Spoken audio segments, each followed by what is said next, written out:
नमस्कार दोस्तों। बारिश की जैसे ही शुरुआत होती है वैसे ही दोस्तों फसलें बिल्कुल स्वस्थ डार्क ग्रीन हो जाते हैं। प्लांट भी हमारे स्वस्थ हरे भरे दिखने लगते हैं। चारों तरफ हरियाली हरियाली छा जाती है।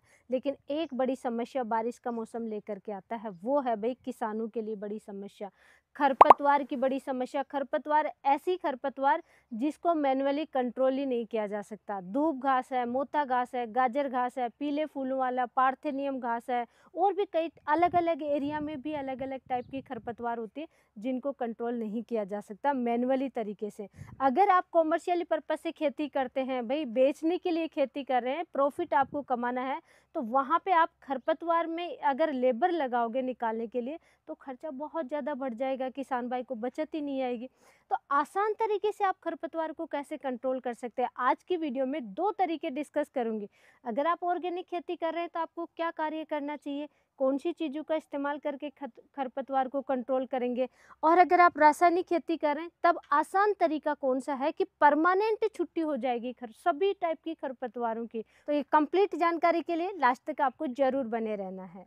सबसे बड़ी समस्या होती है, देखिए दोस्तों, राजस्थान है, पंजाब, हरियाणा, उत्तर प्रदेश, पश्चिमी बंगाल है, या फिर मध्य प्रदेश है, गुजरात है, महाराष्ट्र है, भाई कर्नाटक है, आंध्र प्रदेश है, कहीं भी जाओ मोथा घास आपको जरूर मिल जाएगा। सबसे बड़ी समस्या है मोथा घास। इस समय गन्ना और मक्का जो बड़ी फसलें होती हैं इनमें बड़ी समस्या आती है, और मोथा घास को हाथ से उखाड़ोगे तो जड़ें टूट जाती हैं। जैसे कि देखिए दोस्तों, ये मैंने उखाड़ने की कोशिश की लेकिन जड़ें नहीं निकली, और जड़ें जब तक जमीन से नहीं निकलेंगी तब तक इसको कंट्रोल नहीं किया जा सकता। एक भी ये अगर गांठ रह गई और स्वस्थ है तो इसमें इतनी जड़ें निकल जाती हैं कि बहुत सारे प्लांट एक ही जगह ग्रो करेंगे। और प्लांट्स के बीच में अगर आप बागवानी कर रहे हैं, आपको लग रहा है कि पौधे हैं, पौधों के बीच में तो कोई नुकसान नहीं होगा, नुकसान होता है, क्योंकि इसकी जड़ों में होती हैं दोस्तों गांठें। देखिए मोथा घास की मैं आपको गांठें दिखाती हूँ। इस टाइप की ये गांठें होती हैं। देखिए इसमें एक ही प्लांट में 3 गांठें हैं, ये देखिए।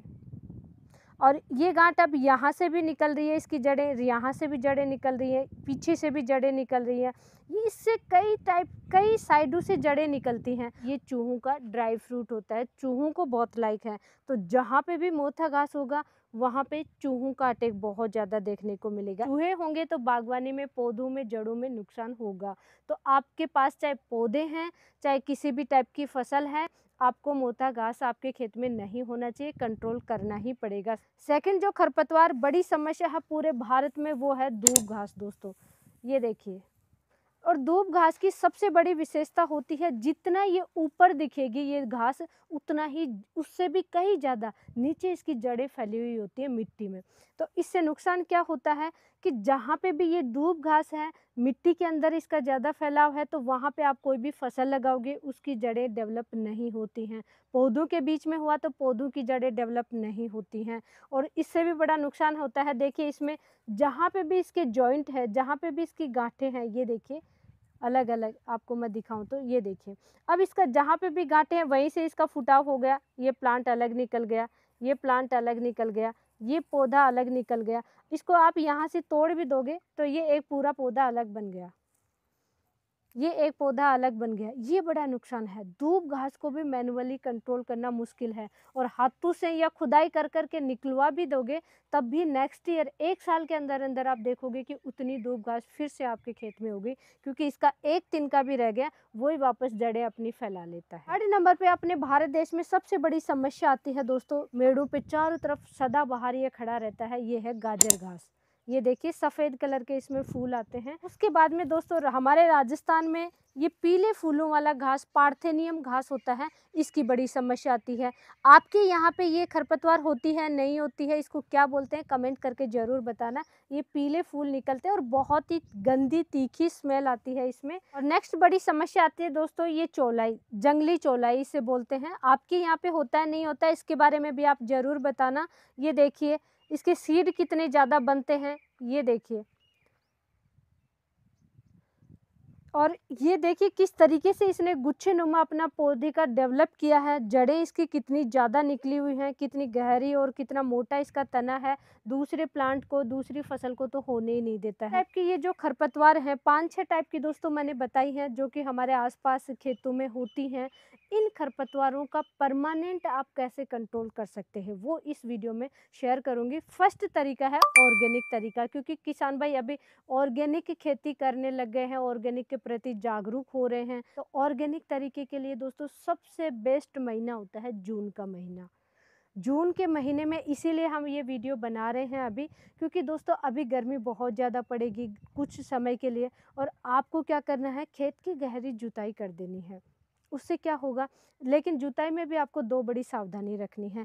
एक तो मिट्टी के बड़े-बड़े ढेले नहीं निकलने चाहिए, क्योंकि अगर मोटा पीस है, मोटा ढेला है मिट्टी का, तो उसमें कोई भी जड़ है, जैसे कि ये मोथा घास की ही मान लो गांठ रह गई, या दूब घास की कोई जड़ रह गई, कोई फंगस है, कोई कीट है, तो वो वापस से खेत में अपनी कॉलोनी डेवलप कर लेते हैं, ग्रो हो जाते हैं। तो मोटे-मोटे ढेले नहीं निकलने चाहिए। और सेकंड बड़ी समस्या है गहरी जुताई में, कि खेत ज़्यादा गीला नहीं होना चाहिए।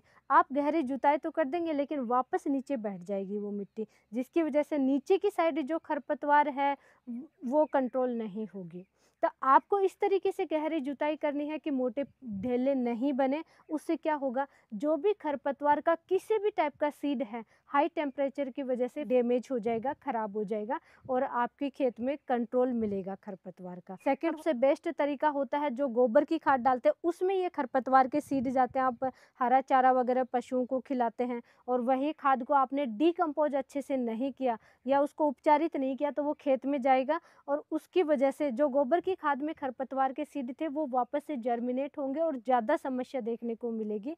तो जब भी इसमें ऑर्गेनिक तरीके में बेस्ट तरीका है कि आप गोबर की खाद को डिकम्पोज अच्छे से करके फिर अपने खेतों में डालो। ये छोटी-छोटी सावधानियां हैं जिनको आपको ध्यान में रखना चाहिए। अब है भाई, जो कॉमर्शियल पर्पस से खेती कर रहे हैं, गन्ने की खेती है, धान की खेती आने वाले समय में करने वाले हैं, आगे सरसों गेहूं की खेती आप करेंगे, सब्जियों की खेती आप करेंगे, हर्बिसाइड का इस्तेमाल कर सकते हैं। रासायनिक खेती आपको करना है, समय नहीं है, फटाफट कंट्रोल करना, और सब टाइप की खरपतवार को। तो रासायनिक तरीके में सबसे बेस्ट आता है दोस्तों ग्लाइफोसेट। अब ये ग्लाइफोसेट मार्केट में कई टाइप से अवेलेबल है, कई अलग अलग नामों से अवेलेबल है, जैसे कि मीरा इगेतर नाम से किसानों में काफ़ी फेमस है, या फिर ये आता है दोस्तों मेरे पास है कृषि रसायन का ऑल किल इगेतर नाम से। ये देखिए बहुत सारी कंपनियों का ग्लाइफोसेट आ रहा है, अभी 71% भी आ रहा है, 41% भी आ रहा है। ये हल्के से दानेदार फॉर्म में भी आता है और लिक्विड फॉर्म में भी आता है। तो ये आपको जो भी मिल जाए, जिस भी कंपनी का मिल जाए, सभी के इफ़ेक्टिव होते हैं, सभी को आप इस्तेमाल कर सकते हैं। ग्लाइफोसेट ग्लाइफोसेट के बारे में एक चीज़ का आपको ज़रूर ध्यान रखना है दोस्तों, ये सिस्टेमिक हर्बिसाइड है। धीरे धीरे पूरी हर टाइप के खरपतवार के अंदर जाकर के, इस पौधे के अंदर सर्कुलेट होकर के कंट्रोल करेगा, लेकिन ये नॉन सेलेक्टिव है। भाई कोई भी पौधा है उसके ऊपर अगर स्प्रे हो गया है, या फिर कोई भी आपकी फसल है उस पर स्प्रे हो गया, तो उसी को सूखा देगा। तो ये आपको बड़ा ध्यान रखना है। अगर किसी पौधे को जड़ से ख़त्म करना है तो सिस्टेमिक हर्बिसाइड का स्प्रे कीजिए, लेकिन अगर खाली प्लॉट है तभी आप इनका स्प्रे कर सकते हैं। दोस्तों ग्लाइफोसेट के परफेक्ट डोज की बात की जाए तो ये 100 ग्राम का एक पाउच आते हैं, कि हर सभी कंपनियों के लगभग 71% वाला 100 ग्राम का पाउच आता है। एक पाउच आपको ये लेना है, एक टंकी में डालना है, और इसके साथ में आपको डालना है सिर्फ एक शैम्पू का पाउच। ये देखिए, सिर्फ ये एक टंकी में डालिए और स्प्रे कीजिए। इसके साथ में एक्सपेरिमेंट नहीं करना है। परफेक्ट डोज होती है 71%, ग्लाइफोसेट 71% की 6 से 8 ग्राम प्रति लीटर पानी के हिसाब से घोल तैयार करके स्प्रे करना होता है। साथ में स्टिकर ले सकते हैं, चिपको आप ले सकते हैं, और सबसे बेस्ट है कि भाई शैम्पू ले लीजिए। एक पाउच डालिए टंकी में, स्प्रे कर दीजिए, ये सबसे बेस्ट तरीका है। और 1 एकड़ में 1 केजी का आपको स्प्रे करना है। प्रति एकड़ डोज होती है 1 केजी। और 41% वाले का ले रहे हैं दोस्तों, तो लिक्विड फॉर्म में भी आता है, पाउडर फॉर्म में भी आता है, उसकी डोज इससे जस्ट डबल आप कर लीजिए। फिर दोस्तों सभी प्रकार की खरपतवार, दूब घास, मोथा घास, गाजर घास, पार्थेनियम घास है या और भी किसी भी टाइप का खरपतवार है, यानी चौड़ी पत्ती वाला, सकड़ी पत्ती वाला, किसी भी टाइप का खरपतवार है, सबको कंट्रोल करना है। लेकिन कंडीशन है खाली खेत होना चाहिए, तब आपको डालना है ये ग्लाइफोसेट का स्प्रे करना है। लेकिन दोस्तों जहाँ पे गन्ने की खेती हो रही है, मक्के की खेती हो रही है, या कुछ खेतों में हमारे भी जैसे आसपास हम देखते हैं कि कुछ खेतों में सिर्फ ये मोथा घास ही होता है। भाई जहाँ पे मोथा घास है तो वहाँ पे सिर्फ किसी को भी डेवलप ही नहीं होने देता, यही ग्रो होता जाता है और पूरे खेत को कवर कर लेता है। अगर ऐसी बड़ी समस्या है कि मोथा घास की समस्या ज़्यादा है आपके खेत में, तब आपको ग्लाइफोसेट का स्प्रे नहीं करना, मीरा एगेतर, ऑल किल इनका स्प्रे नहीं करना।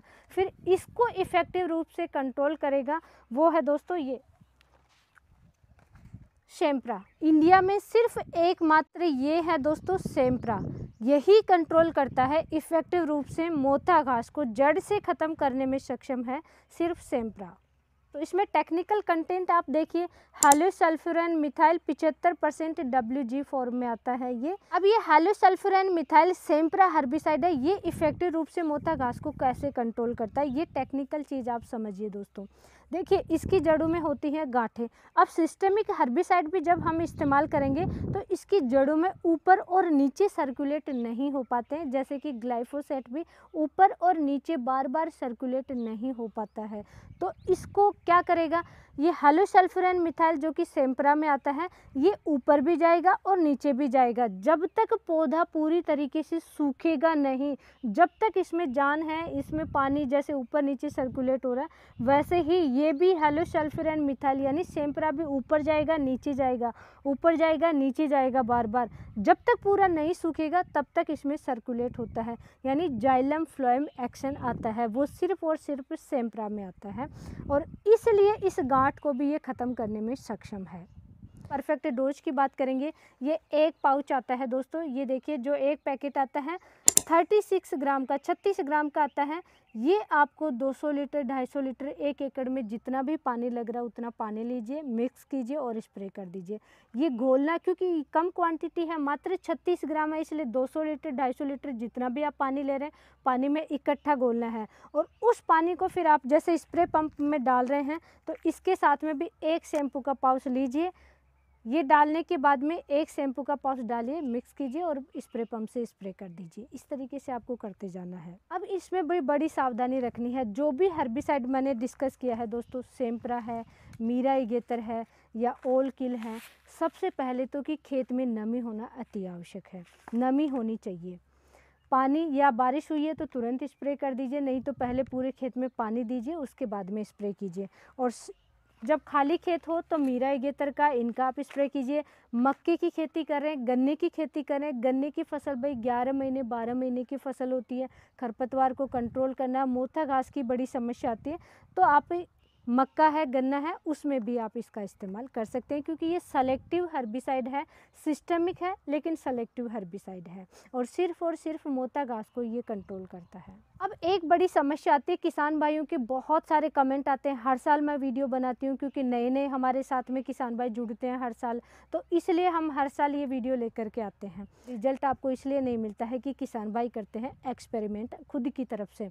क्या होता है, कुछ किसान भाई ओवरडोज डालते हैं यूरिया की डालने की वजह से क्या होगा, दोनों ही सिस्टमिक हैं, ऊपर की खरपतवार तो जल जाएगी, अब वो नीचे ये सिस्टमिक है, नीचे कैसे जाएंगे, तो नीचे नहीं जाएंगे तो जड़ों में कंट्रोल देखने को नहीं मिलेगा और जैसे बारिश आएगी फिर से वो खरपतवार ग्रो हो जाती है। तो सबसे पहला एक्सपेरिमेंट है कि यूरिया इसके साथ में नहीं मिलाना है, एक्स्ट्रा कुछ भी नहीं मिलाना है, सिर्फ सिलिकॉन चिपको आते हैं या स्टिकर आते हैं, ये शैम्पू मिला करके ही आपको स्प्रे करना है ताकि पूरे पत्ते पे अच्छे से स्प्रेड हो जाए। यूरिया डालने से क्या होगा दोस्तों, ये देखिए ये ज़मीन के अंदर है, ये ज़मीन के बाहर है, तो ऊपर के पत्ते ज़्यादा एक्सिस मात्रा में यूरिया डालोगे ये पत्ते जल जाएंगे, ऊपर से सूख जाएगा और ये नीचे का ऐसा पार्ट ये बिल्कुल अच्छा स्वस्थ रहेगा और जैसे बारिश आएगी यहाँ से फिर से फुटाव होगा, जड़ें फिर से फुटाव लेंगे और वापस से ये ग्रो हो जाएगा। तो ये बड़ी समस्या है, इसलिए आपको एक्सपेरिमेंट नहीं करना चाहिए और आपको रिजल्ट ऐसा नहीं है कि आज स्प्रे किया कल ही रिजल्ट मिल जाएगा, नहीं दोस्तों, आपके पास टाइम होना चाहिए 1 वीक में जाकर के आपको रिजल्ट देखने को मिलेगा। धीरे-धीरे ये खरपतवार पीली पड़ेगी, धीरे-धीरे सूखेगी और फिर ये खरपतवार कंट्रोल होगी। इनका स्प्रे करने के बाद में नेक्स्ट फसल आप लेंगे तो कम से कम दोस्तों 1 महीने का गैप होना चाहिए, नहीं तो फसल जर्मिनेशन में दिक्कत आती है। तो समय रहते ही आप इन चीज़ों का स्प्रे कीजिए और अपने खेतों में खरपतवारों से परमानेंट छुट्टी पाइए। तरीका आप सही रखिए, सावधानियों का ध्यान में रखते हुए इनका इस्तेमाल कीजिए। और दोस्तों ऐसी ही प्रैक्टिकल लाइव नॉलेजफुल जानकारी के लिए वीडियो को लाइक कीजिए, चैनल को सब्सक्राइब कीजिए और ज़्यादा से ज़्यादा किसान भाइयों तक शेयर ज़रूर करें। धन्यवाद।